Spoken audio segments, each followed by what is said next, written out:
안녕하십니까. 오늘 새해를 맞이해서 민법 기본 강의를 시작하도록 하겠습니다. 제가 새로 이제 요 DNA 민법 기본 강의 이제 새해 일찍 좀 시작을 하는데, 또 일찍 시작을 해야 또 제대로 되겠죠. 간단하게 제가 복귀 강의를 좀 하게 됐는데, 이름은 오양률입니다. 신림동에서 이제 사법시험을 한 13년 강의를 했고, 그 다음에 이제 또 로스쿨 때문에 또 변리사 강의를 하게 됐었는데, 변리사 강의를 한 이제 5년 이래 하다가, 제가 이제 잠깐 한두 달 좀 시간을 내서 제가 경기도 일대 이제 분양받은 좀 상가 쪽에 있어서 거기 이제 사업차 좀 잠깐 좀 한두 달 시간을 내려고 하다가, 어떻게 사업이라는 게 또 코로나도 맞이하고 그래가지고 바로 정리를 할 수 없어서 한 5년 이상 좀 공백을 갖게 됐어요. 그래서 제가 이제 그동안에 좀 그나마 이제 포인트 민법이라고 해서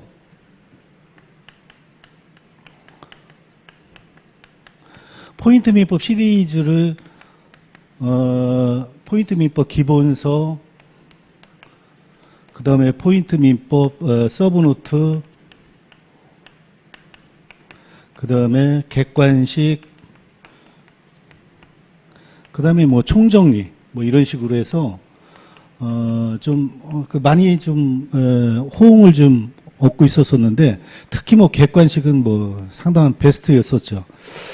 그래 했었는데, 이제 제가 좀 공백을 좀 두다 보니까 요 수업을 좀 계속 하지를 못했어요. 그래가지고 작년에 이제 복귀를 준비를 하면서 근 6개월 이상 교재 작업을 다시 매진을 해서 요 포인트 민법 시리즈를 DNA 민법이라서 그전에는 이 포인트 민법이 사실 변리사, 변호사 대비 이러다 보니까 이렇게 이제 같이 준비를 했었죠. 그래, 통합기본서 이런 식으로 옛날 사법시험에 쓰던 교재를 좀 정리해서 이렇게 대비를 했는데, 요 말 그대로 이제 제목대로 해서 요 DNA 민법은 변리사 전용으로 제가 준비를 했습니다. 그래서 요 말 그대로 이제 DNA 민법 이래서 이기적 유전자, 이기적 유전자라는 걸 좀 힌트를 얻어가지고 이 DNA 민법 이렇게 이제 변리사 전용으로 해서 이제 만들었습니다. 그래서 요 DNA 민법 여기 기본서 지금 이제 나왔고, 그 다음에 요 서브노트는 이제, 그동안의 기출지문,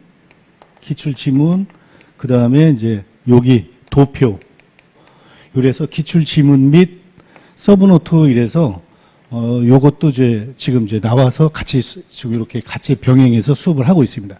객관식은 지금도 작업하고 있어요. 그래서 요 작업이 완료되면 한 3월이나 이제 4월경에 좀 완료가 돼서, 이제 한 5, 6월 요때 정도 책이 이제 출간돼서, DNA 민법 시리즈에서, 요걸 좀 이렇게 준비를 지금 하고, 지금 이제 이번부터 새해 맞이해서 요 DNA 민법 기본 강의를 지금 시작하고 있습니다.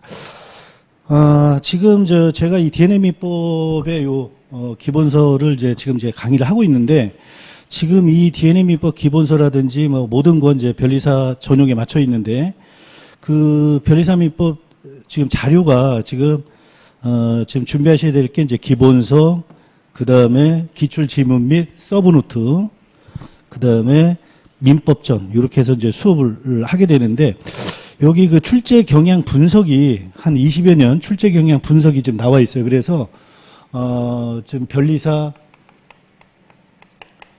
기출문제 20여 년간 요걸 분석을 해서 여기다 다 반영을 했습니다. 반영을 해서 요 변리사 전용 DNA 민법 시리즈를 지금 구성을 했습니다. 이렇게. 시리즈 이렇게 이제 구성을 해서, 그러면 이제 우리가 지금, 오늘부터 이제 40회에 걸쳐가지고 이제 지금 하게 되는데, 지금 저 입문 시작하는 분들을 위해서 그러면 이제 기본 강의를 좀 마치고 나면 실제 이제 기출 지문을 좀 어느 정도 좀 해결할 수 있고 또 실제 시험을 보면 이제 고득점이 가능해야 되는데 그러면 우리가 그 2023년 기출 문제가 이제 상당히 좀 어렵게 나왔다 그래. 그 합격권에 들어도 한 뭐 75점, 고득점이 뭐 75점 정도, 그러니까 보통 80점 이상이 많이 나오는데 뭐 좀 고득점이 뭐 75점이면 고득점일 정도로 기출 문제가 좀 난이도가 좀 상당히 좀 있었었죠. 그래서 75점 맞기도 좀 상당히 어려웠다 그러는데 우리가 이제 그 공부는 특히 법 공부는 이 말이에요. 법 공부는 뭐가 왕도냐 이 말이에요. 당연히 기본서죠, 기본서. 제가 지금 이제 변리사 지금 이제 교재를 이제 전용으로 이렇게 준비를 하면서 올해 이제 작년에 시험이 좀 어려웠다 그래서 이제 점수가 좀 안 나왔다라는 얘기를 이제 듣고 또 같이 작업을 병행을 했었는데 제가 하나 이제 예를 들어 드릴게요. 왜 기본서가 중요하냐. 우리가 A, B, C가 친구인데 사이가 좋다. 친구인데 사이가 좋다. 이렇게 이제 요게 팩트라고 해봐요. A, B, C는 친구인데 친한 친구인데 사이가 좋다.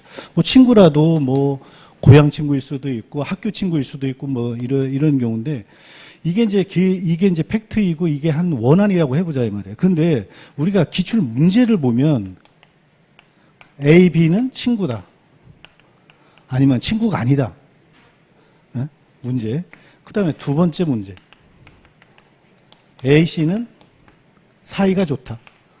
그러면 이런 경우의 수라든가 응용은 여러 가지가 가능합니다. 여러 가지가. 그러면 A하고 그 다음에 B, 그러면 BC는 어떠냐 이 말이에요. BC는. 이게 교과서 내용이고 약간 지문이 길어도 원한이다 이 말이에요. 그러면 ABC는 친구이고 사이가 좋다 이렇게 알면 어떠한 응용이라도 말이에요. 그러면 A하고 가령 그 B하고 C는 어떨 것이냐. 그러면 이런 문제 기출 지문만 계속 반복을 해버리면 이 사람하고 관계는 사이가 좋은지 안 좋은지는 지문만 보면 알 수가 없다. 이것만 보면. 그러니까 이런 기존에 지금 나와 있는 그 지금 변리사 시험 대비용을 보면은 출제 지문 위주로만 이런 식으로만 구성되어 있어요. 그러니까 이제 단순하고 명확하게 보이기는 하지만 저도 뭐 이런 경우는 여기에 기출 지문 여기 서브노트에 반영을 해놨습니다. 이제 수업하면 보시면 아시겠지만 그래서 이건 쉽고 명쾌해 보이기는 하지만 왕도는 아니다 이 말이에요. 그래서 우리가 이제 그 법 공부는 왕도가 없다. 첫째, 기본서를 가지고 우리가 법전, 민법전을 말하죠. 이 법전 1조부터 시작해서 1118조까지인데 우리는 변리사 시험 같은 경우는 재산법만 봅니다. 그래서 1조부터 해서 766조까지 가족법은 빠지는데 이런 걸 이제 지금 첫 시간에 좀 어느 정도 좀 시간을 가지고 좀 자세히 좀 한번 설명을 드리려고 해요. 그래서 법 공부는 기본서 그리고 법전 그리고 이 법전을 풀어놓은 게 기본서입니다. 이렇게. 그래서 요 DNA 민법 이 기본서를 좀 우리가 좀 기본 강의 40회 좀 잘 좀 이해를 하고 또 이 부교재를 통해 가지고 기출지문은 어떻게 나오는지 어떻게 응용되고 있는지를 확인하는 겁니다. 그리고 나서 이 두 가지 중에 자기가 편한 대로 나중에 같이 보면서 편한 대로 단권화를 하면 단권화를 하든지 아니면은 자기가 이제 정리를 하면 됩니다. 그래서 일단은 이 기본서하고 법전에 치중해서 보면 나중에는 실제 이 교재 양이 근 1000페이지 가까이 되는데 실제 기본서 내용이 방대해 보이기는 하지만 정리하기도 좋고 그리고 어떠한 응용 형태로 나오더라도 가장 고득점이 가능하다라는 걸 좀 명심하시고 어떤 뭐 기출 지문 위주로 한다든지 또 그 보기가 좋다 이런 것들이 즉 쉽게 보인다. 이런 것들이 왕도는 아니다. 이런 걸 좀 말씀을 드리고, 그러면 이제 제가 간단하게 좀, 요 대략적인 이런 설명을 좀 하고, 그리고 이제 바로 이제 수업을 들어가는데, 자, 그러면 이제 우리가 이제 민법을, 지금 이제 공부를 할 때 이제 어떻게 공부를 해야 되는지, 왜 민법은, 고득점이 가능한가, 뭐 이런 것을 좀 설명을 드리도록 하겠습니다. 그리고, 또 이제 진도를 아울러 같이 나가도록 해 보겠습니다. 자, 그러면 제가 이제 간단하게 이제 우리 교재의 특징을 좀 설명을 드렸고, 자, 기본서, 민법전, 그 다음에 우리 서브노트, 기출지문 및 서브노트, 이렇게 이제 준비를 하시고, 그 다음에 이제 시험 출제 경향 분석, 여기 13년분, 그 다음에 또 최근 거 이래서 두 파트로 좀 나눠드렸어요. 나눠드렸는데, 여기는 뭐 지금, 우리가, 변리사 시험에서 민사법, 이래서 이제 우리가 좀 해야 될 게 이제 민법이고, 그 다음에 민사 소송법이 2차에 써 있어요. 그래, 요건 1차, 그 다음에 2차. 이렇게 해서 이제 변리사 시험에 요게 이제 고득점이 가능해야 되는데, 특히 이제 민법이 잘 되어 있어야 뭐 이것도 이제 하기가 쉽죠. 그리고 민법에서도 민사 소송적인 게 많이 나옵니다. 그래서 요 민법이, 자, 1조부터 해서 766조까지 지금 이제 시험 범위에 속해요. 시험 범위에 속하는데, 자, 그러면 이제 이 변리사 시험에서 민법, 민사소송법 할 때, 그러면, 자, 민법, 자, 이제 한번 기본서 한번 보실까요? 강의 계획서도 이제 지금 이제 나눠드렸는데, 강의 계획서를 보시면 40회에 걸쳐가지고, 거기에 맞춰서 진도를 좀 나가게 됩니다. 그래서, 월요일부터 이제 금요일까지 또 하게 되고, 그 다음에 더 토요일, 일요일 날 한번 이제 더 복습을 하신다, 이렇게 생각을 하시면 되는데, 자, 그러면 우리가 이제 민법을 이제 모든 강사님들이나 이제 민법 교수님들이나 이제 이런 분들이 이제 말씀을 하실 때 민법은 방대하고 어렵다, 이런 말을 해요. 이런 말을 하는데, 그게 틀린 말은 아니죠. 그런데 되도록이면 민법을 그럼 쉽게 할 수 있는 방법이 없나? 그리고 민법은 또 어떻게 해야 되는가, 공부를. 그냥 따라서 제 교재 구성에는 뭐 여기 이제 민법 교재 이래 보면 뭐 머릿말에 머리말에 뭐 안녕하세요, 반갑습니다, 이렇게 이제 머리말에 나와 있죠. 기존 포인트 민법을 변리사 민법 기본서 DNA 민법으로 전면 개정을 했다 하면서 이제 이렇게 주안점을 둔 것을 거기 쭉 이렇게 이제 설명을 하고 있어요. 그리고 나서 이제 쭉 목차 다음에 민법 총칙 제1편이라서 제1장 민법 일반 이렇게 나와 있습니다. 민법 일반 이렇게 나와 있는데, 이제 지금 민법 일반, 그래서 우리 민법전의 구성과 법적 성격이라서 민법전이란 1958년 제정하여 1960년 1월 1일부터 시행하고 있다. 그리고 형식적 의미의 민법을 말한다. 그러면 이렇게 우리가 이제 이런 내용들을 그냥 교재 내용대로, 그러니까 이제 혼자 만약에 이제 공부를 한다고 가정을 할 때 실제 시간이 많이 걸려요. 왜냐하면 민법이 워낙 방대하다 보니까 혼자 한다는 건 시간이 또 많이 걸리게 되는데, 그러면 이제 우리가 그러면 이 많은 시간을 좀 어떻게 보면 경제적이고 짧게, 아주 쇼트, 짧게, 간결하게, 그리고 임팩트하게 할 수 있는 방법이 뭘까? 이제 그래서 그것은 이제 강의를 일단 듣는 게 민법은 이제 가장 유리한 방법이에요. 혼자는 물론 할 수 있습니다. 그리고 또 변리사 공부하는 분들이 이제 상당히 머리가 뛰어난 분들이 많기 때문에 똑똑하다고 하죠. 학벌도 좋고. 근데 이제 이 민법이라는 것은 경험이라는 게 이제 상당히 경험이 이제 필요하다, 이 말이에요. 경험이. 그렇기 때문에 이 민법을 이제 그러면 이제 쉽게 그리고 재밌게 할 수 있는 방법은 무언가, 그거에 대해서 좀 설명을 좀 드리려고 그래요. 자, 우리가 이 민법에 이제 지금 우리가 이제 역사라든지 또 아니면 민법에 핵심을 둬야 될 어떤 것들이 이제 역사적인 어떤 전개가 필요하냐 그러는데 민법은 인류의 역사입니다. 그걸 이제 곳곳에서 이제 반영할 수 있고 그 다음에 우리 한국 역사가 또 반영되어 있는 게 우리 민법이에요. 우리 민법 그리고 우리 이제 특히 판례. 이 우리 민법은 모방법인데 이제 한국 역사가 특히 반영되어 있는 게 이 판례인데 그것을 좀 간단하게 우리 이제 한번 소개를 해보려고 해요.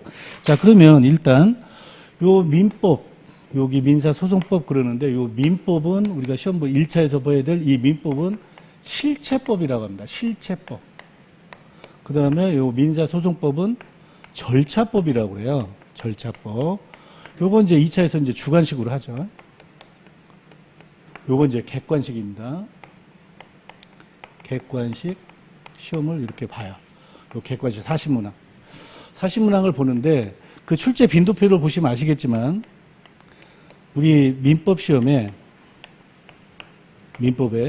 민법 총칙이 있고 그 다음에 물권법이 있고 그 다음에 이제 채권법이 있고 그 다음에 이제 가족법이 있어요.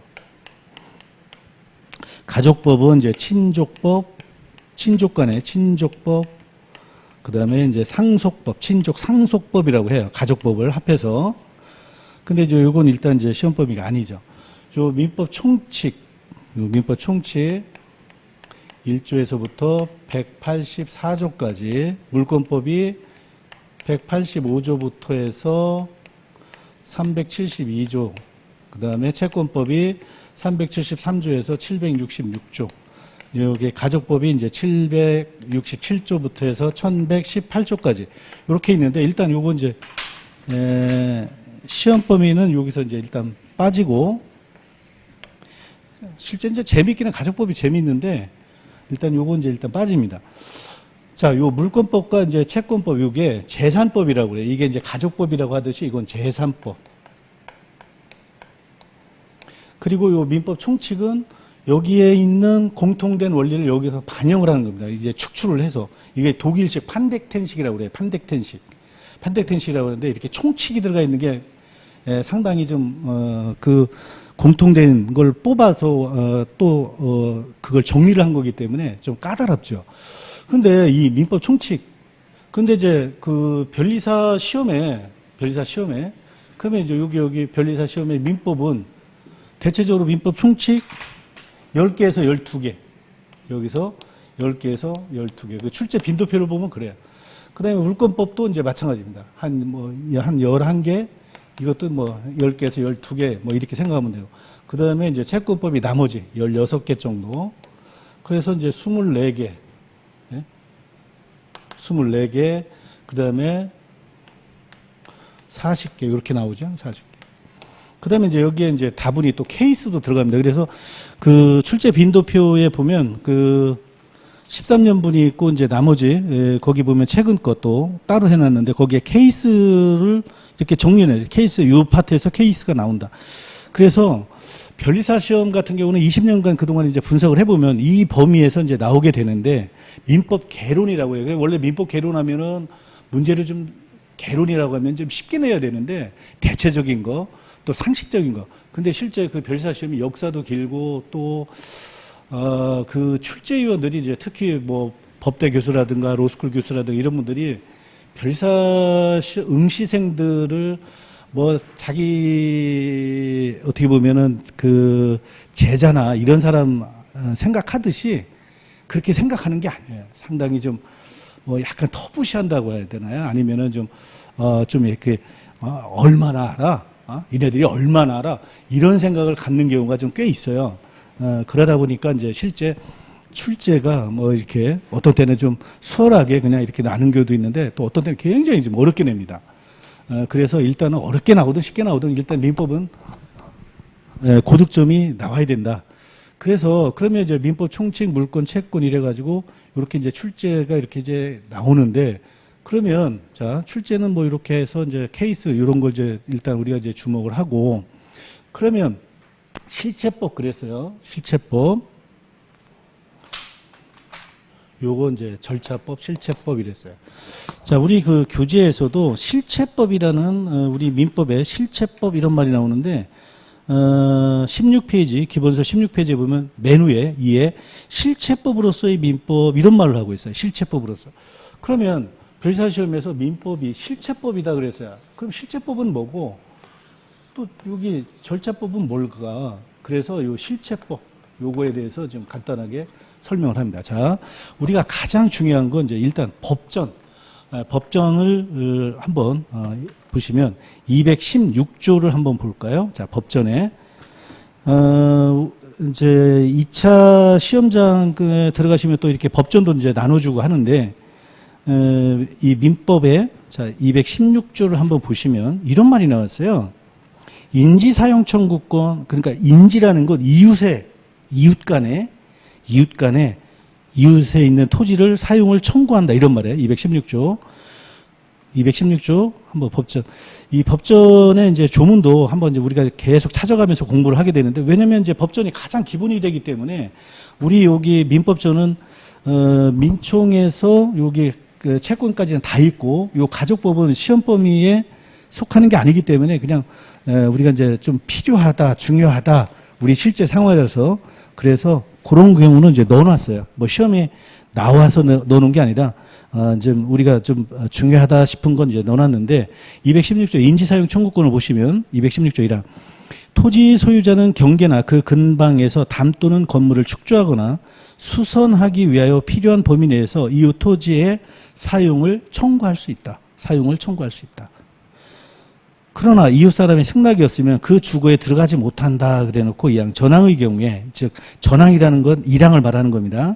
전항의 경우에 이웃 사람이 손해를 받을 때 보상을 청구할 수 있다 그랬어요.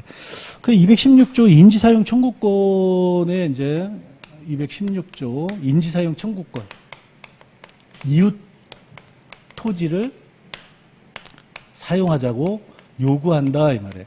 예를 들어서 여기가 갑이 여기서 살고 있고 을이 여기서 이제 살고 있는데 갑이 여기다 자기가 집을 신축하려고 그래요. 그러면 여기다 집을 지려고 하면은 여기에 재료라든가 이런 경우 뭐 철근도 갖다 놔야 되고 벽돌도 갖다 놔야 되는데 이게 부족할 수 있다. 그러면 여기를 이렇게 사용을 요구할 수 있다. 이렇게 인지사용 청구. 근데 이 사람이 승낙을 안 해준다. 그러면 우리 민법은 소를 제기해서 이 사람한테 인지사용 청구 이걸 요구할 수 있다는 말이에요. 내 이만큼 토지를 사용하자. 이 사람이 거절을 하더라도 우리 법은 이웃지간에는 그렇게 해라. 이래서 법에 허용을 해준단 말이에요. 그러면 이 사람의 권리는 이만큼 확장이 되죠. 이 사람의 의무는 이만큼 의무가 생기는 거예요. 권리는 확장되고 이 사람의 권리는 축소가 되고 의무가 생기는 겁니다. 이렇게 우리 민법은 대등한 인간관계에 살아가는 사람들이 자기 권리 의무에 관해서 규정을 두고 있어요. 이렇게 민법은. 그래서 그걸 실체법이라고 하는 거예요. 저렇게. 그러면 이제 을이 만약에 저걸 응해주지 않았을 때 이 갑이 을을 상대로 소를 제기하겠죠. 이렇게 소를 제기한다 말이에요. 이 소를 제기해서 소를 제기하고 유지를 하고 나중에 종료할 때 재판이 끝날 때 이거에 대해서 규율하는 게 절차법이다 이 말이에요. 네? 여기 실체법 민법은 대등한 당사자 간에 대등한 사람들끼리 사인 간의 대등한 관계를 규율하는데 이 민사소송은 하기 싫어도 억지로 이렇게 소를 제기하면은 출두를 해야 된다든가 이렇게 참가해야 된다든가 이렇다 말이에요. 그래서 이건 대등한 게 아니고 이건 강제적으로 하는 거예요. 강제적으로. 그래서 따라서 이 절차법, 강제적으로 하다 보니까 그걸 규율하는 게 민사소송.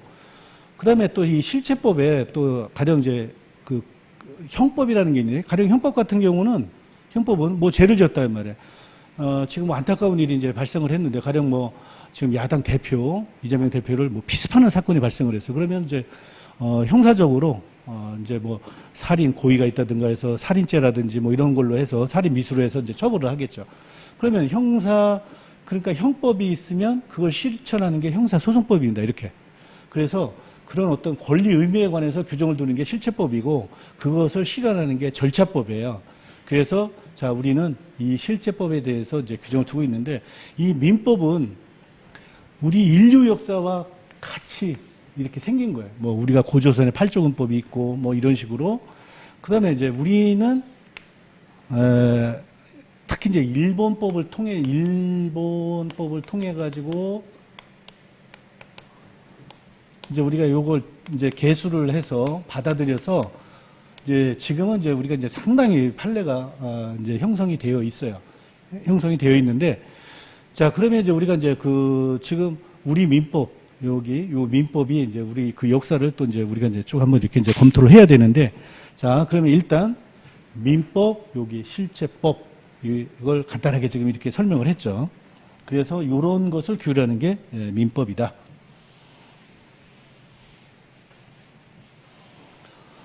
자, 그러면 우리가 이제 우리 민법이 추구하는 게 뭔가 이게 추구하는 우리 민법이 추구하는 게 우리 이제 최고의 법이 헌법입니다.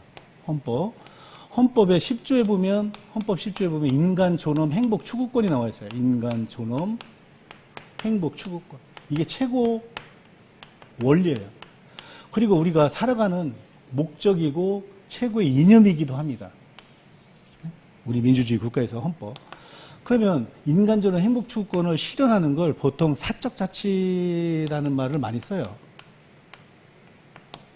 사적 자치. 이 사적 자치. 자, 자기가 원하는 대로, 그러니까 인간 존엄 행복 추구권, 이게 실현되기 위해서는 자기가 원하는 대로 살아가는 거. 그러니까 남을 해치지 않는 범위에서 자기가 원하는 대로 살아가는 사적 자치. 이걸 자아 실현 그래요. 자아를 실현한다. 그러면 자아를 실현하기 위해서 우리 민법은 이걸 추구하기 위해서 우리 민법은 어떻게 구성되어 있느냐 이 말이에요. 그래서 이 사적 자치를 실현하기 위해서. 그래서 우리 이제 민법에 그래서 구성에 이 사적 자치를 실현한다. 그래서 이제 사적 자치 원칙 그냥 쉽게 사적 자치 원칙 첫째. 그다음에 자기가 살아가려면 일단 재산이 있어야 되잖아요. 그 재산권을 보장합니다. 재산권 중에 가장 대표적인 게 소유권이에요. 소유권. 재산권, 소유권. 그래서 소유권을 보장해줘요. 그리고, 우리가 이제 내가 뭐 교통사고를 냈다든가 아니면 이제 누구를 다치겠다든가 이랬을 때 내가 책임을 져야 되는데 아무런 잘못이 없는데 책임을 지는 건 아니다, 이 말이에요. 그런 걸 과실책임의 원칙이다, 그래요. 이건 뭐 중고등학교 때도 이제 배우죠. 과실책임의 원칙. 자, 요 사적 자치는 자기가 원하는 대로 매매를 한다든가 아니면 뭐 결혼을 한다든가 자기가 추구하는 대로 이렇게 살아간다 면 그것을 법률행위라고 그래요. 법률행위 아주 이제 좀 이제 구체적으로 나오는데 법률행위 자유의 원칙. 자, 그러면 요걸 규율하고 있는 게 뭐냐? 이 민법 총칙이다. 이렇게 일단 생각하시면 돼요. 민법 총칙. 그 다음에 재산권 보장, 소유권 등 이걸 규율하는 게 물권법이다. 이렇게 생각하시면 돼요. 그 다음에 과실책임의 원칙. 자기가 잘못이 없는데 책임을 지지 않는다. 잘못이 있을 때만 책임을 진다. 이게 채권법이다. 이렇게 일단 생각하시면 돼요. 자, 그러면 우리 민법은 자, 이렇게 사람이 사람답게 살아가는 걸 규율하는 법이에요. 사람이 사람답게. 그래서 어떻게 보면은 가장 역사도 길고 가장 방대하기도 하고 가장 어떻게 보면은 어떻게 공부를 하느냐에 따라 다르겠지만은 굉장히 즐겁기도 하고 굉장히 난해하기도 합니다. 이 역사가 길기 때문에. 자, 그래서 이제 우리가 우리 이 민법 지금 요걸 이제 앞으로 이제 하게 되는데 자, 그러면 우리 이제 시험에서는 뭐가 가장 중요하냐? 이 판례예요, 판례. 우리 민법을 토대로 해서 이 판례가 형성되어 있는데 이 판례가 굉장히 중요합니다. 그러면 이 판례 중에 그러면 우리가 어떤 거, 어디에, 어떻게 우리가 염두에 둬야 될까? 그거에 대해서 이제 지금 이제 시작을 하게 되는데, 자.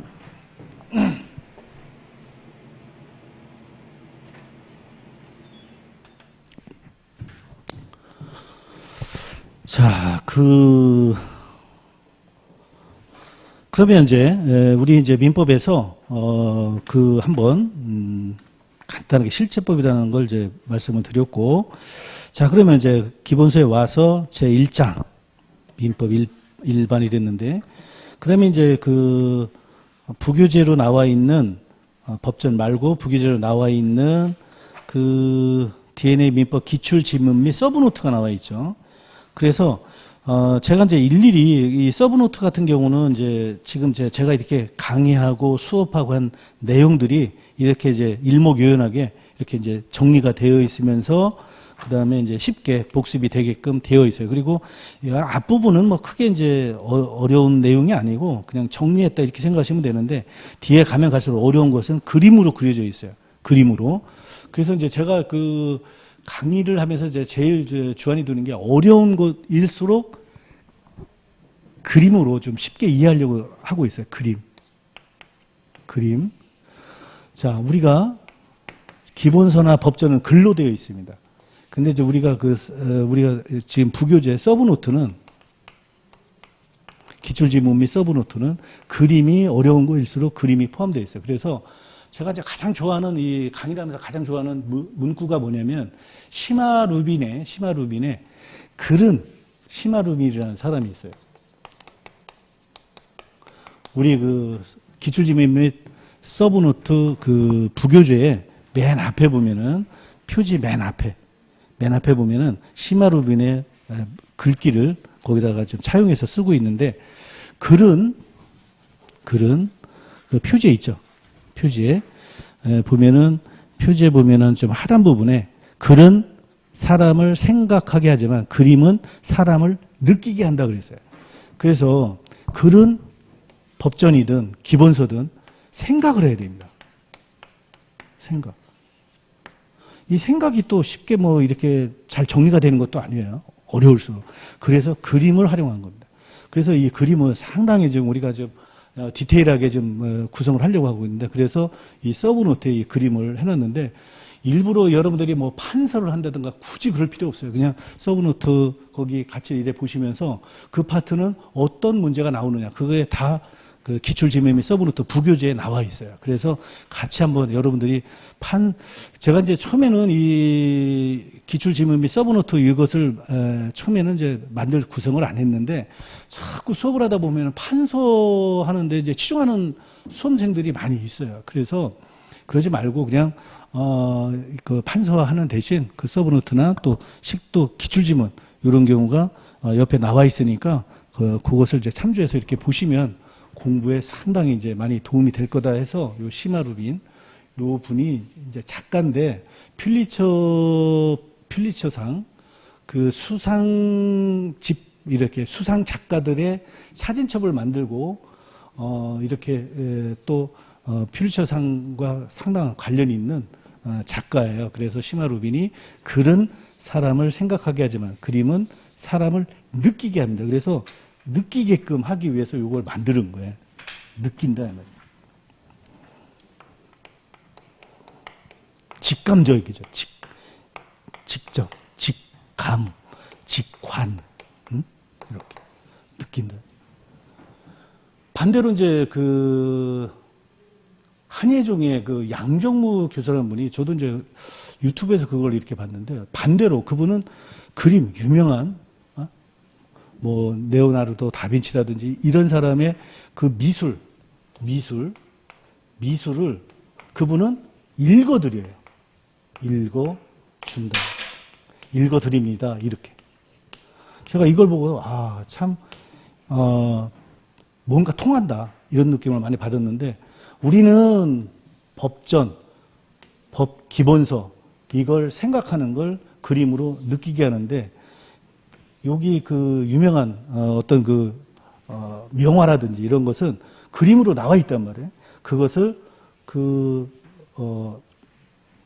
양정무 교수 그분이 읽어드린다 해서 이걸 막 해설을 합니다. 해서. 그래서 이게 이제 우리 반대적인 현상이죠. 그래서 우리가 이 법전이라든지 기본서 이런 것들이 어렵기 때문에 이 서브노트를 그림 같은 걸 잘 어려운 거일수록 참조를 해서 좀 쉽게 빠르게 단기간 내 이해를 하고 뭐가 핵심인가를 이해를 한다. 자, 그래서 그 같이 이렇게 한번 이제 보시고 그 기출지문 및 서브노트는 뭐 이해되면 되는 대로 한번 그렇게 참조해서 일단은 처음에 이렇게 보신다 생각하시면 됩니다. 그리고 제가 이제 계속 그 민법을 공부하면서 설명을 드리겠지만 처음에 이제 우리가 그 이과 수험생들이 그 공부하는 방식이 처음부터 완벽하게 수학하듯이 처음부터 완벽하게 과학하듯이 그렇게 하면 절대 안 됩니다. 우리 이 민법, 법 이러잖아요. 법, 물이 흘러가는 겁니다. 그래서 이 어항으로 이렇게 치면 이걸 물을 한꺼번에 이렇게 다 채울 수가 없어요. 이렇게. 이게 1회독 때, 2회독 때, 3회독 때, 4회독 때, 5회독 때 이런 식으로 이렇게 물이 밑에서부터 채워 올라가는 거예요. 물이 흘러가는 거다 이 말이에요. 이렇게 흘러가. 그런 식으로 공부를 해야 하는 것이고 처음부터 모든 걸 완벽하게 이렇게 할 수 있다 이렇게 생각하면 너무 힘든 거예요. 그러니까 처음에는 제가 이제 여기 수업을 하면 그날 수업한 걸 반복해서 복습을 한다 이렇게 생각을 하시고 그 다음에 이제 민법이 여기가 산 정상이라고 생각을 해봐요. 여기 산 정상이다. 그러면 여기 가파른 산을 이렇게 올라가려면 힘들잖아요. 이렇게 올라가면서 여기가 어디고 이런 것들이 집에 돌아와서 나중에 여기가 이렇게 떠오르듯이 민법은 공부한 것이 그렇게 떠오르면 된다 말이에요. 떠오르면. 그러니까 모든 것을 처음부터 여기에 올라가면서 모든 걸 완벽하게 여기를 다 기억하려고 한다. 그러면 올라가지도 못해요. 그러니까 수월하게 이렇게 올라간다. 이렇게 물 흐르듯이 이렇게 한다. 그렇게 이제 생각을 하시면 되겠습니다. 그 다음에 이제 우리가 이제 기본적으로 이제 어떤 지식을 또 갖고 있어야 되느냐. 자, 그러면 이제 그 서브노트도 제1장 우리 교재에 맞춰서 이제 서브노트 기출지문을 만들어 놨으니까 그 좌측에 서브노트 기출지문은 이렇게 좌측에 가령 2페이지에 보면 제1장 2페이지에 보면 이렇게 요컨대 법 해석의 목표는 이런 것들이 이제 기출지문이고 예상되는 출제 지문 형태예요. 이렇게 간단하게 이렇게 이제 정리가 돼서 나오는데 그런 것들을 모아서 정리해 놓은 것 이런 게 이제 기출 지문에 실제 시험에 나온 게 많아요. 이 변리사 시험에 실제 나온 게 많이 거기에 다 소개되어 있어요. 자, 그리고 그 안에 있는 게 이제 본문입니다. 본문. 자, 그래서 그 본문 내용은 우리 이제 기본서 내용하고 이제 기본서 내용을 압축해 놓고 쉽게 정리해 놓은 것이다. 이렇게 생각하시면 돼요. 자, 수업은 일단 기본서 위주로 하겠습니다. 자, 그러면 기본서에 다시 와서 제1장 민법 일반 그래서 우리 민법전의 구성과 법적 성격 지금 계속 여기서 이제 머물러 있는데 우리 민법전이란 1958년 제정하여 1960년 1월 1일부터 시행하고 있는 현행 민법으로서 자, 형식적 의미의 민법 체크합니다. 형식적 의미의 민법 국회가 제정한 법을 말한다. 자, 요 형식적 의미의 민법 이게 굉장히 이제 중요해요.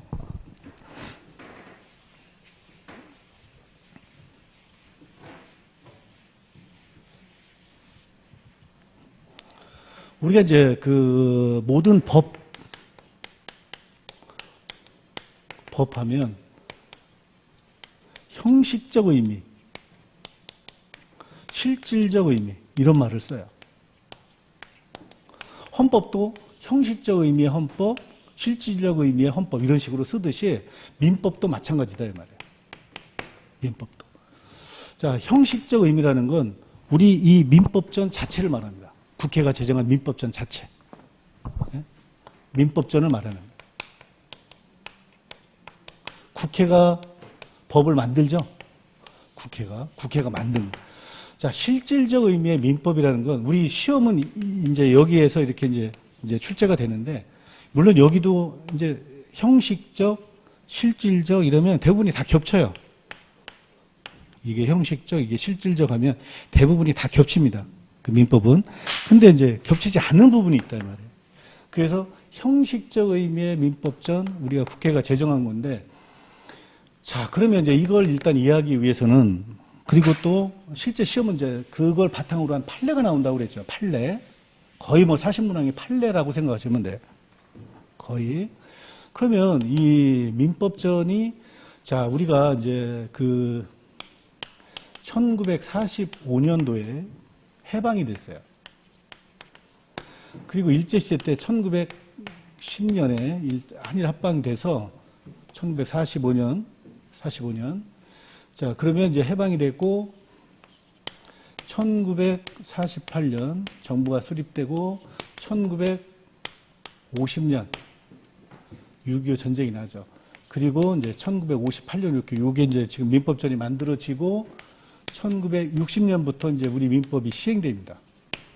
그러면 이게 일제시대 때가 이제 여기 일제시대인데 이 일본 민법은 여기까지 일본 민법이 이걸 구민법이라고 그래요. 일본 민법을 시행을 한 거예요. 자, 이런 걸 이제 어느 정도 이제 역사적인 사실이고 또 역사에서 이런 사안을 좀 어느 정도 아실 거예요. 이렇게. 이런 것도 알고 있어야 돼요. 이런 것들. 이런 걸 쭉 알고 있어야 우리 민법을 또 우리 판례를 쉽게 이해할 수 있단 말이에요. 이런 역사적인 인식이 필요하다. 우리 민법은 그랬잖아요. 인류 역사가 또 우리 역사가 반영된 거다. 또 특히 판례. 자, 그러면 우리가 이제 해방이 되면서 뭐 민법전을 바로 이제 준비를 하려고 그랬는데 6.25가 터지다 보니까 바로 피난가서, 부산 피난가서도 만드는 거야. 그게 1958년도에 이제 만들어서 제정을 해서 60년부터 이제 시행을 했는데 이때부터 이제 우리 민법입니다. 근데 우리 민법인데 실제 일본 민법을 많이 갖다 쓴 거예요. 얼마나 정신없이 그 6.25 때 정신없이 이걸 만들어 썼느냐. 예? 이거. 이러다 보니까 실제 이제 우리가 이제 공부하면 아시겠지만은 막 뭐 어떻게 보면 오탈자 난 것도 있고 뭐 문맥이 좀 잘 안 맞는 것 듯한 그런 것도 있고 그래요. 그래서 실제 이제 우리 민법도 빨리 좀 현실에 맞게 지금 개정도 해야 되고 지금 그런 개정 작업을 또 하고 있어요. 개정 작업 하고 있다. 그러면 이제 1960년대 이때는 농경사회죠. 그리고 1970년대 요때 이제 공업화가 됩니다. 공업화. 그리고 나서 우리가 지금 이제 12.12 사태 서울의 봄이 지금 1,000만 관계, 1,200만을 돌파를 했다고 그래요. 그래서 이제 그런 것도 좀 우리가 이제 좀 약간 좀 필요한데 공업화가 되면서 그 1972년 유신헌법이 이제 시행이 됩니다. 유신헌법 시행이 되면서 이제 좀 독재, 뭐 인권 탄압되는 독재적인 군사 정권이다 이런 말을 하죠. 자, 그리고 나서 1979년에 12.12 사태가 납니다. 그 다음에 1980년, 요게 서울의 봄 뭐 이런 말 하잖아요. 1980년에 전두환 군사정권이 들어와서 1987년까지 집권하고 1988년도에 88 올림픽이 되고 그리고 나서 민주화가, 요때부터 이제 민주화가 됩니다. 그때부터 민주화. 또 이때 뭐 민주화 운동 뭐 이런 말 하잖아요. 그리고 나서 1990년 그리고 2000년 이제 이렇게 현재 이렇게 되고 있어요. 현재 보이나요? 자, 그러면 우리가 이제 그러면 우리 이제 판례를 이제 공부를 많이 해야 되는데 이 판례는 이런 역사가 반영되어 있어요. 그래서 지금 이제 실제 그 1987년 그 이후에 이제 민주화가 되면서 여기에 이제 우리가 가장 유념해야 될 내용이 실제 그 전에 농경사회일 때, 이때 농경사회일 때 공업화되기 전 농경사회일 때는 크게 뭐 판례가 이렇게 뭐라 그러나요? 이렇게 많이 역동적이다 뭐 이런 건 아니고 상당히 정적인데 공업화가 되면서 이제 좀 판례들이 나오기 시작하다가 암흑기를 거칩니다. 이렇게 군사 독재 시대 때 전두환 정권 시대 암흑 어떻게 보면 독재가 이제 더 실제 이제 공업화가 됐는데도 불구하고 독재가 이렇게 이제 지속이 되다 보니까 억눌려 있는 거예요. 그런데 그것이 1990년대 민주화가 되면서 폭발합니다. 민주화가 되면서. 그래서 이때 우리 판례가 많이 이제 만들어진 거예요. 이렇게 형성된 거예요. 1990년. 그래서 90년대 대표 판례 이런 걸 이제 염두에 두셔야 되고, 그 다음에 2000년을 새로운 세기를 맞아서 2000년 요 이후에 요때까지 우리 판례를 이제 이제 실무가나 학자 이런 분들이 우리 사회에 가장 영향을 미쳤던 것 이런 것들을 2000년을 맞이해 가지고 이제 발표를 합니다. 그래서 우리 지금 뭐 시험 문제 같은 경우에 90년대 대표 판례 또 2000년 새로운 20세기 대표 판례 이런 것들이 지금도 뭐 이런 것들이 반복되고 있는 거니까 이런 것들을 우리가 이제 주목을 해야 되고 우리 교재는 물론 이런 거 다 반영되어 있어요. 이렇게. 그리고 나서 이제 최근에 그러면 이제 2024년 이렇게 이제 맞이를 했는데 그러면 지금 그동안에 그러면 2024년 그동안에 이제 2000년부터 해서 이렇게 물론 이때도 이제 판례들이 민사 판례들이 이제 계속 나오고 있는데 그러면 이제 물론 새로운 것도 있어요. 새로운 것도 왜 시대가 이제 아날로그에서 디지털로 가다 보니까 근데 여기 같이 이렇게 격변되는 건 아니다 이 말이에요. 어느 정도 이제 다 민주화가 되어 있고 하다 보니까 그래서 여기에서 유지가 됐던 것들을 다시 여기서 그대로 써먹을 거냐 아니면 또 바꿔야 될 것이냐 하는 것들이 논란이 있는데 그런 건 여기에 바탕을 두고 있다. 바탕을 두고 있다. 그래서 이런 이제 시대적인 흐름도 이제 염두에 두셔야 돼요. 그래서 자 1910년도에서 일제 시대 때는 일본 민법이 이렇게 쭉 시행되다가 실제 1960년까지 실제 시행이 됐다. 그리고 1960년부터 우리 민법이 시행이 돼가지고 현재까지 오고 있다. 그동안에 뭐 여러 가지 가족법이 굉장히 많이 이제 개정이 됐고 남녀 평등 때문에 그리고 나서 이제 재산법도 이제 좀 군데군데 이렇게 이제 개정된 것도 있는데 아직 완벽한 건 아니기 때문에 1923년 6월 그 대법관 출신 뭐 양창수 대법관이라는 서울법대 교수 그다음에 또 김재영 전 대법관 뭐 이런 분들이 또 지금 한동훈 그 전 법무부 장관의 과천 종합청사에서 민법 개정 위촉식을 했어요. 민법 개정 위원회 위촉식. 그래서 위원장이 이제 양창수 전 서울법대 교수, 그다음에 전 대법관, 그다음에 김재영 검토위원장 이런 분들이 지금 민법 개정안을 지금 이제 그동안에 뭐 개정안도 많이 나왔어요. 그래서 그런 것을 좀 정비해가지고 개정을 하려고 합니다. 그래서 그런 것도 이제 우리가 이제 지금 염두에 두시고 그런 것들이 나와 있는 파트는 어느 것인가 수업 중에 좀 말씀을 드릴 거예요. 자, 그래서 자 이제 지금 여러 가지 배경이라든지 이제 그냥 이제 서론이 좀 이렇게 좀 길었는데 다시 이제 기본서에 와서 자 민법전이란 1958년 제정해서 60년부터 시행하고 있다. 형식적 의미의 민법이다 이런 말을 하고 있었죠. 형식적. 자, 이게 이제 중요하다고 그랬는데, 우리 민법전 자체입니다. 그러면 실질적 의미의 그러면 민법은 뭐냐? 헌법을 한번 예를 들어보면, 형식적 의미의 헌법 가면 헌법전 자체를 말해. 그러면 실질적 의미의 헌법은 뭐냐? 그러면 그 헌법을 이제 실행하기 위해서 국가 공무원법이라든가 이런 법률이 있는데, 그러면 헌법 밑에 법률이 있고, 법률 밑에 명령이 있어요. 명령 밑에 또 규칙이 있고, 이래 있는데, 헌법이 최상위법이죠. 그러면 국가공무원법 이 법률인데 어떤 국가기관이라든지 국가 국민 간의 관계를 규율하는 것 이게 실제적 의미의 헌법이에요. 그러니까 국가공무원법은 예를 들어서 국가공무원법은 법률이기는 하지만 실질적 의미의 헌법에 포함된다 이 말이에요. 이런 것처럼 민법도 형식적 의미의 민법하면은 국회가 제정한 이 민법전을 말하지만 우리가 시험이 나오는 건 실질적 의미의 민법이에요. 그러면 대부분이 겹친다고 그랬죠. 그러면 대부분이 겹치는데 그러면 실적 의미의 민법은 뭐냐? 이런 대등한 사인 간의 관계, 사인 간의 법률 문제를 규율하는 거예요. 법률 문제를 규율한다. 대등한 사인, 대등한. 국가 이전에 사회가 있었다. 뭐 루스의 사회계약서라든지 뭐 이런 것들이 있듯이 이런 대등한 사인 간의 관계를 규율하는 법. 국가가 없어도 필요한. 물론 이제 국가가 있어야 뭐 그게 권리 의무가 제대로 더 실현이 될 수 있겠지만 그래서 사인 간의 문제를 규율하는 겁니다. 그러면 우리가 그 주택임대차 보호법이라든가 이런 경우는 민법전은 아니에요. 하지만 여기에는 들어온다 말이에요. 주택임대차 보호법, 상가건물임대차 보호법, 뭐 집합 건물, 아파트 같은 거 규율하는 거 이런 것은 여기는 아니지만 여기에 들어간다 말이에요. 이렇게 여기. 그러면 여기에 들어가는데 여기 실질적 의미의 민법이 아닌 게 뭐냐 말이에요. 이게 아닌 거. 그러니까 참조해서 이해하시면 돼요. 97조를 보시면 97조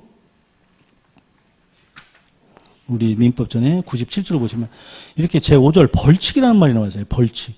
법인의 이사, 감사 또는 청산인은 다음 각호의 경우에 500만 원 이하의 과태료에 처한다. 과태료. 이것은 사인 간의 대등한 관계가 아니라 국가가 의무를 위반하는 어떤 사람한테 어떤 벌을 내린다는 말이에요. 벌칙을 내린다는 말이죠. 이것은 오히려 그 사인 간의 대등한 관계를 규율하는 게 아니기 때문에 여기에는 들어가지만 이건 아니다 말이에요. 그렇기 때문에 뭐 이 97조는 시험에 나오는 경우는 거의 없어요. 예? 이런 것. 자, 그래서 이게 간단하게. 자, 우리가 형식적 의미의 민법, 실적 의미의 민법 이랬는데, 자, 요걸 간단히 구별했죠. 자, 그러면 거기서, 자, 뭐가 중요하냐. 자, 그러면 형식적 의미의 민법, 국회가 제정한 법. 자, 그리고 거기다 적어 놓으세요. 페이지 16. 페이지 263. 이제 요렇게. 제가 앞에 이렇게 설명을 하면서 뒤에 페이지 이렇게 적어 놓은 거, 이런 거.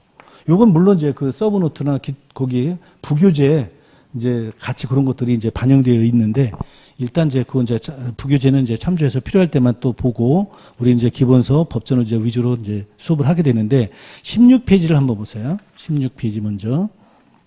16페이지에 보면은 중간에 민법의 법원 그랬어요. 제1조 법원. 제1조 법원 그랬는데 민사에 관해서 법률의 규정이 없으면 간섭법에 의하고 간섭법이 없으면 조례해야 한다. 이 법원은 각급 법원 이런 게 아니라 재판의 기준이 되는 걸 말해요. 좀 이따 이제 다시 설명을 하는데 법원 그래서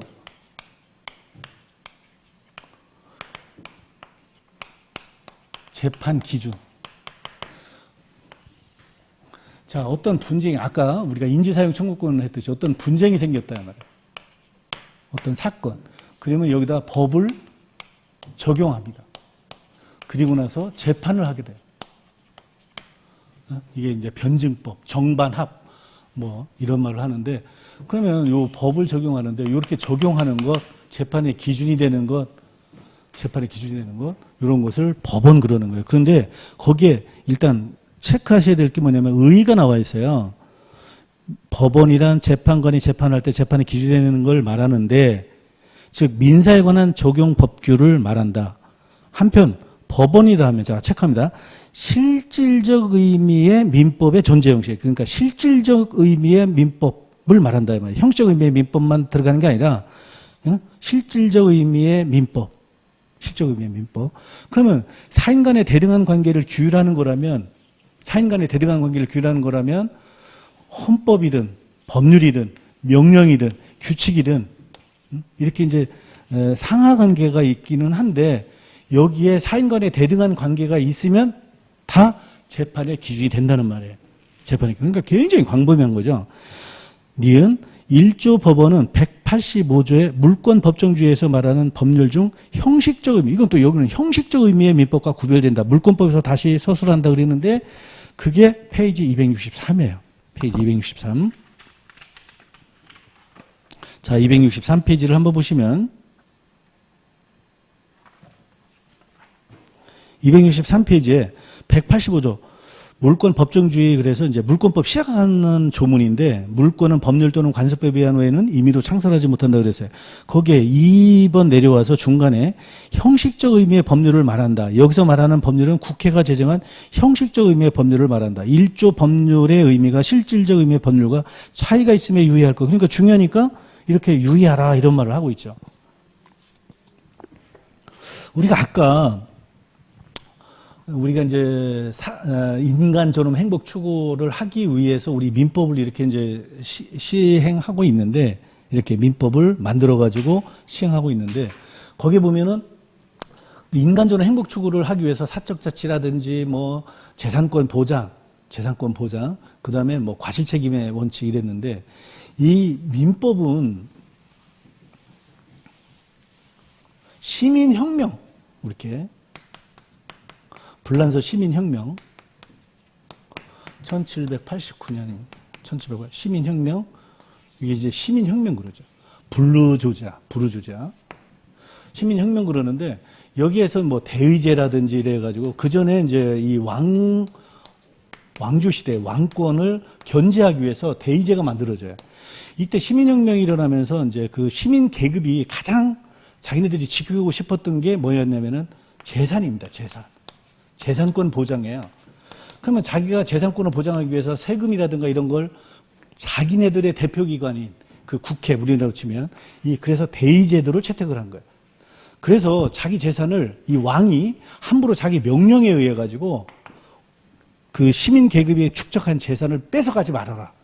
그래서 대의제가 이게 강조했던 게 이제 이렇게 이 법률이랍니다. 법률. 우리가 말하는 국회가 제정한 법률.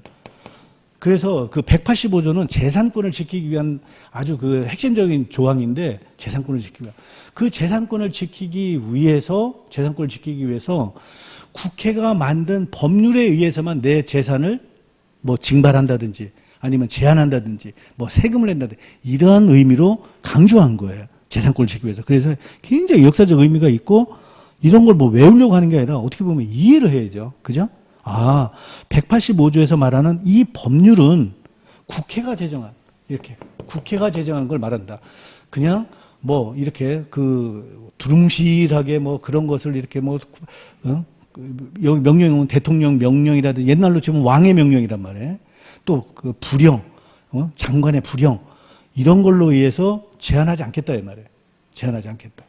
그래서 그런 역사적 의미가 있다 말이에요. 그래서 1조에서 말하는 여기서 말하는 법률은 이런 거 다 포함하는 말인데 185조에서 말하는 법률은 왕권을 견제하기 위한 이런 대의제로서 이런 법률 국회가 만든 것만 말한다 말이에요. 그래서 아주 기본적이면서 새로 어떻게 보면 중요한 출발점이죠. 자, 그러면 다시 기본서 앞에 와서 자, 우리 민법전의 구성과 법적 성격 이렇게 이제 형식적 의미의 민법 이거 하나 설명하는데 이렇게 많은 시간이 지금 소비가 된 거예요. 그죠? 자, 그다음에 이제 구성이 나왔어요. 민법 총칙, 물권, 채권, 뭐 친족법, 상속법 그랬는데 그러면 이제 민법 총칙 1조에서 185조 그랬는데 그럼 민법 총칙은 도대체 어떻게 구성되어 있을까? 예? 이 민법 총칙은 지금 뭐 행정고시라든지 무슨 뭐 공무원 시험이라든지 이럴 때 법률 과목의 가장 기본이 되는 게 민법 총칙입니다. 그럼 민법 총칙이 왜 그렇게 기본이 돼서 여러 시험이나 아니면 어떤 상식적인 의미로 하느냐. 국민고시라고 하는 공인중개사 시험에도 이 민법 총칙이 일부분이 들어갑니다. 일부분이 들어가는데 여기 민법에 아까 이제 민법 총칙, 민총, 그 다음에 물권, 채권 이랬죠. 여기서 한 12개, 16개 이렇게. 근데 이제 민총은 우리 물권, 채권 또 가정법이 있는데 여기에 공통된 원리를 뽑아서 반영을 해놓은 거예요. 이게 독일식이라고 합니다. 판덱텐. 우리가 독일법계라고 하는 말은 그래서 이런 민법 총칙. 여기 물권법도 물권법 총칙, 채권법도 채권법 총칙 막 이런 식으로 되어 있어요. 총칙이 아주 이렇게 강조하는데 이걸 이제 공통된 원리를 앞에다 끌어다 올려다 보니까 상당히 어려워요. 상당히. 그래서 제가 아까 우리 민법의 역사에 이 대표 이렇게 어떤 독재가 되면서 민주화가 되면서 그 한꺼번에 폭발했던 90년대, 그다음에 2000년대 이때 이런 대표 판례가 지금도 이제 응용되면서 반복되고 있다. 그래서 우리의 진정한 어떤 그 판례 이런 것들은 이때 거의 다 완성됐다 이렇게 생각하시면 돼요. 자, 그러면 민법 총칙은 1조에서부터 시작해서 184조까지인데 그러면 이제 어떻게 되어 있느냐? 7장으로 구성되어 있어요. 7장으로 구성되어 있는데 제1장에는 또 민법 총칙에 또 통칙이래. 통한다 이 말이에요. 우리 민법 전반에 다 공통된. 그래서 아까 여기 법원, 재판에 기준이 되는 법원 1조 이게 두고 있고 그다음에 이제 여기 막 이 법률 조항들이 이렇게 이제 재판에 기준이 돼서 아까 인지사용 청구권이라든지 이런 예를 들었죠. 예를 들었는데 이런 걸로 인해서 이제 그 조항을 가지고 해결하면 돼요. 근데 이 사회 현상이라는 게 천차만별이기 때문에 너무나 뭐 천태만상이라고 해야 되나요? 그렇기 때문에 이걸로 다 규율이 안 되는 경우가 생길 수 있어요. 그러면 마지막으로 신의성실 원칙, 줄여서 신의칙 그럽니다. 신의성실 원칙으로 재판을 하라. 그래서 이 통칙에 제1장 두고 있어요. 그래서 요게 제1조, 그 다음에 요게 제2조 이렇게 두고 있어요. 신의성실 원칙, 권리남용 금지 원칙 이렇게. 그래서 여기 재판의 기준이 되는 것, 그리고 또 저게 이런 것들로 인해서 다 해결이 안 될 때는 이 신의성실 원칙 이런 걸로 재판을 하라. 이런 의미예요.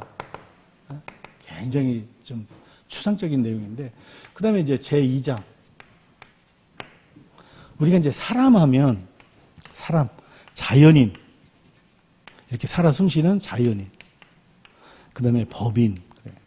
우리 헌법에 모든 국민은 법 앞에 평등하다. 11조 헌법 그렇게 되어 있어요. 그런데 거기 모든 국민 할 때, 국민 할 때 그 사람은 자연인, 법인을 다 포함하는 말입니다. 보통 사람 하면, 요게 사람 하면, 이 자연인, 법인 이런 게 다 이제 포함되는 말인데, 우리 제2장에는 그 중에 요 사람, 이렇게 사람 이 중에 자연인을 규정하고 있어요. 자연인. 자연인. 그래서 이제 자연인은 뭐 태어나면서 권리의무의 주체가 된다. 뭐 그런 권리 능력. 그래서 이 권리 능력. 그 다음에 뭐 한 12세, 14세 정도 돼가지고 뭐 자기 행위를 판단할 수 있는, 법률적 의미를 판단할 수 있는 뭐 그런 의사 능력은 또 뭐 명문으로 두는 건 아닌데 그런 뭐 능력하면 이제 권리 능력도 있고, 또 아까 사적 자치라는 말을 썼잖아요. 그 사적 자치라는 건 자기가 원하는 대로 살아간다는 말인데, 원하는 대로 살아간다는 의미는 자기의 행위, 법률적 의미의 행위를 이해한다는 말이에요. 이해한다. 유치원 다니는 꼬마애가 이제 와가지고 엄마한테, 아니면 뭐 자기 그 아는 사람한테 엄마, 아니면 이모 뭐 이러면서 나 오늘 유치원에 내 짝꿍 걔하고 나중에 결혼하기로 했다. 그럼 그냥 웃어요. 뭐 그게 법적 구속의 의미가 있는 게 아니기 때문에. 그래서 자기의 법적 의미를 이해할 수 있는 능력을 의사 능력, 그다음에 이제 생존하는 동안 자연인은 뭐 권리 능력을 갖는다. 그 다음에 이제 미성년자라든가 이런 사람들을 규율하는 거, 그걸 이제 행위 능력이라고 하는데, 미성년자 뭐 이런 사람 어떻게 할 것이냐, 또 성인이지만 좀 이제 정신적 장애가 있을 때는 어떻게 할 것이냐 하는 그런 거에 대해서 능력에 대해서 규정을 두고 있고, 그 다음에 이제 주소 18조부터 해서 주소, 생활에 근거되는 것을 주소로 한다 그래서 주소에 대해서 이제 규정을 하고 있어요.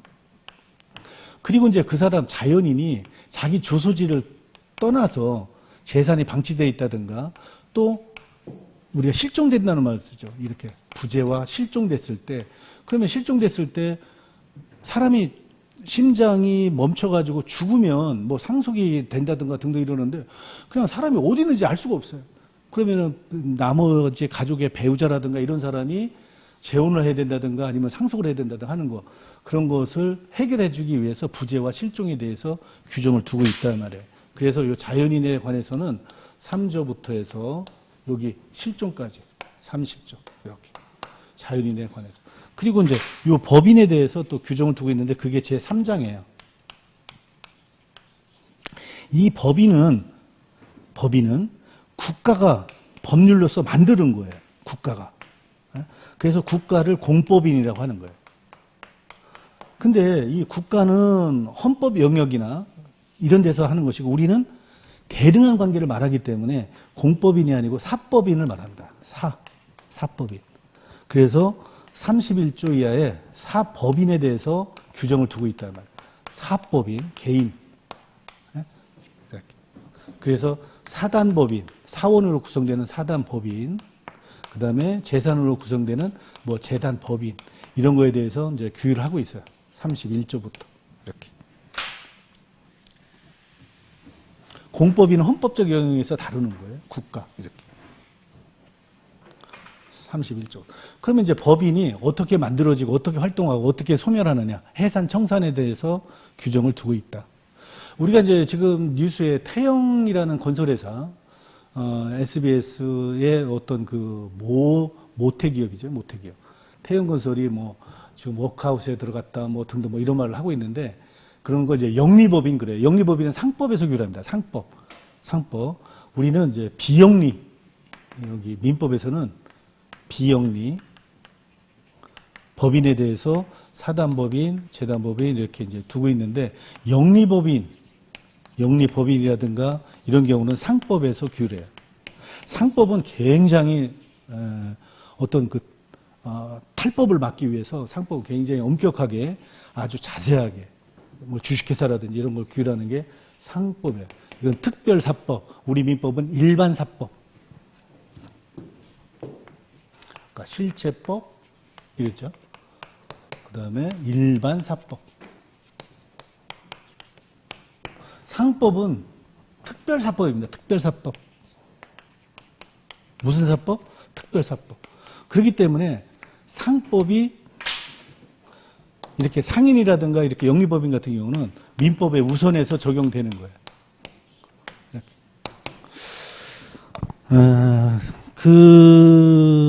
한번 39조 한번 볼까요? 39조? 우리 법전에 39조를 한번 보시면 39조에 이런 말이 나왔어요. 영리법인이 그랬어요. 영리법. 영리를 목적으로 하는 사단은 상사회사 설립 조건에 조차 이를 법인으로 할 수 있다. 전항의 사단법인에는 모두 상사회사에 관한 규정을 준용한다 이랬는데 이 영리법인은 이제 쉽게 말해서 우리 민법을 적용하는 게 아니라 상법을 적용하라 이런 말이에요. 상법을 적용하라. 그래서 그렇구나 이렇게 생각하시면 되고 그래서 제4장에 대해서는 이제 제3장에 대해서는 이런 법인 어떻게 설립되고 어떻게 활동하고 어떻게 해서 해산하고 청산해서 소멸하느냐 이런 걸 규정을 두고 있어요. 사람은 어떠냐? 이 사람은 출생을 해가지고 엄마 몸에서 나와서 또 맥박이 끊어지면 죽는데 이렇게 법인은 국가가 만드는 거기 때문에 인위적으로 만든 거예요. 인위적으로 만든 거예요. 그래서 이러한 것을 일일이 두고 있다. 그 다음에 이제 제4장. 우리 민족은 7장으로 되어 있다고 그랬죠. 제4장. 여기 권리 객체에 대해서, 이게 이제 권리의 주체예요. 이게 권리의 주체라면 권리 객체에 대해서 규정을 두고 있는데 이 권리 객체는 가장 대표적인 게 물건입니다. 물건 중에 부동산, 동산, 뭐 주물, 종물 뭐 이런 거 두고 있는데 물건. 그래서 이건 이제 이 물권법의 가장 기초적이기도 해요. 그 전에 이제 뭐 사법시험 강의할 때 이제 이렇게 그 사법시험 교재 같은 경우는 이제 민족, 물권, 채권, 가족법 이렇게 있다 보니까 이 물건을 물권법에다 갖다가 그 구성하는 교재도 있어요. 그런데 우리는 이제 법전 위주로 해서 여기 권리 객체에 대해서 98조 이하 이렇게 물건에 대해서 규정을 두고 있다. 이렇게. 그 다음에 이제 제5장.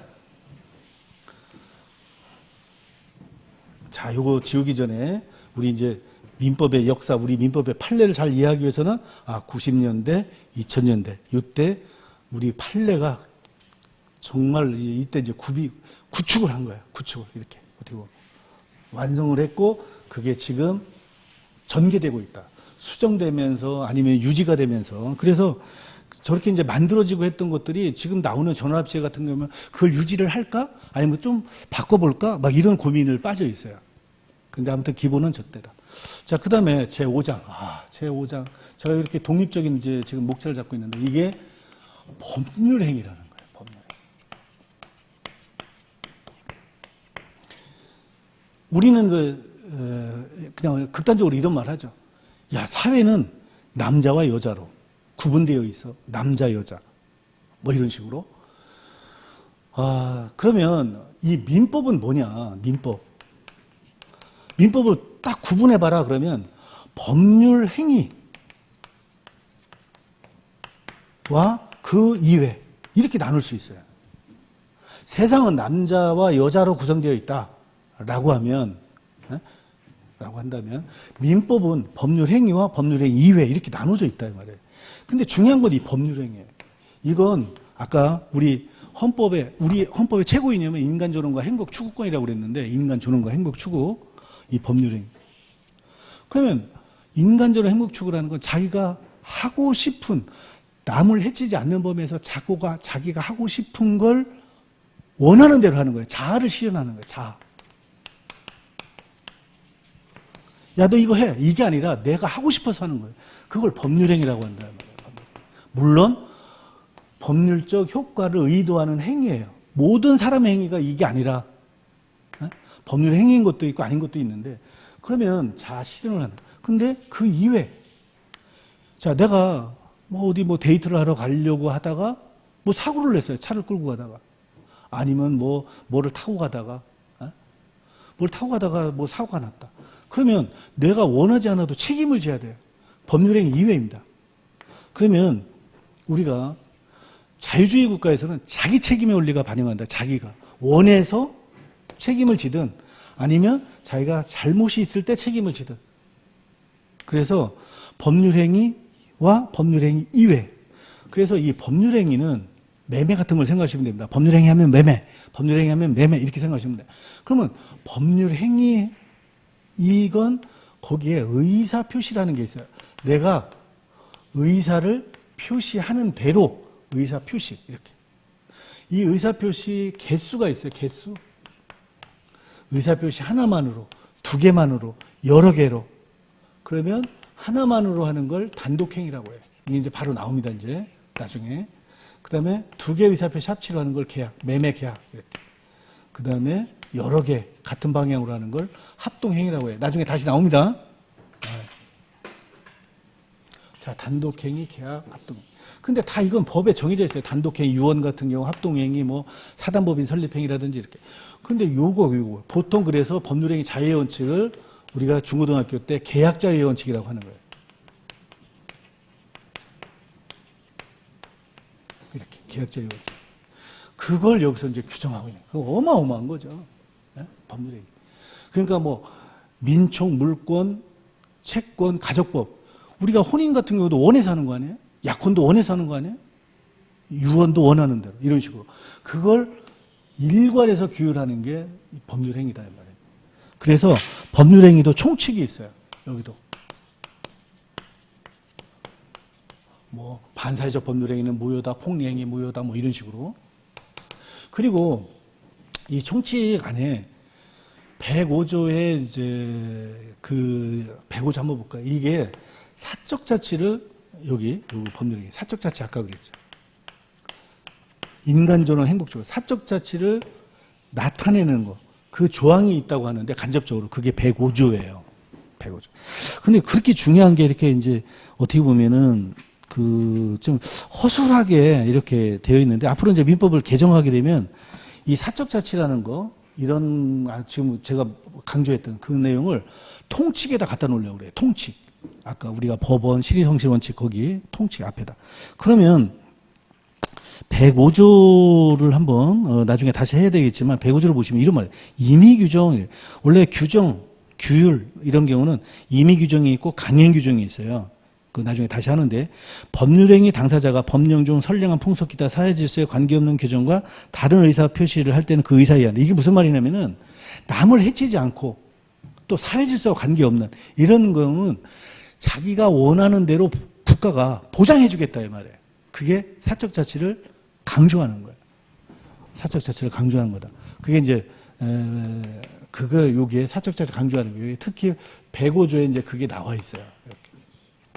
아무튼 요걸 이제 법률행위 총칙 그다음에 두 번째 이제 아까 여기서 말하는 이 의사 표시에 대해서 이제 107조에 두고 있고 그다음에 의사 표시가 착오로 잘못 얘기해서 했다든가 내가 96만 원으로 청약을 해야 되는데 69로 했다든가 이런 식으로 착오가 생겼을 때는 어떻게 할 거냐. 내가 사기 강박을 당했을 때는 어떻게 할 것이냐. 이런 거에 대해서 규정을 두고 있고 그다음에 대리.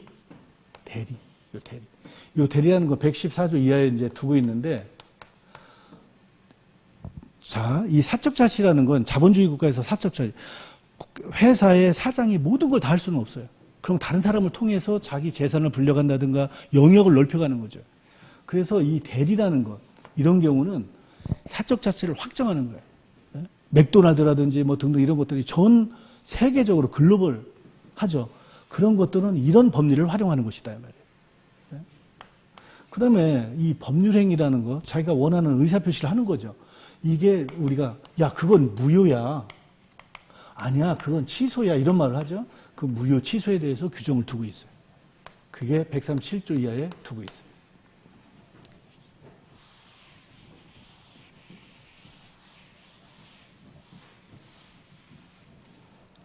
그 다음에 그 조건, 기한.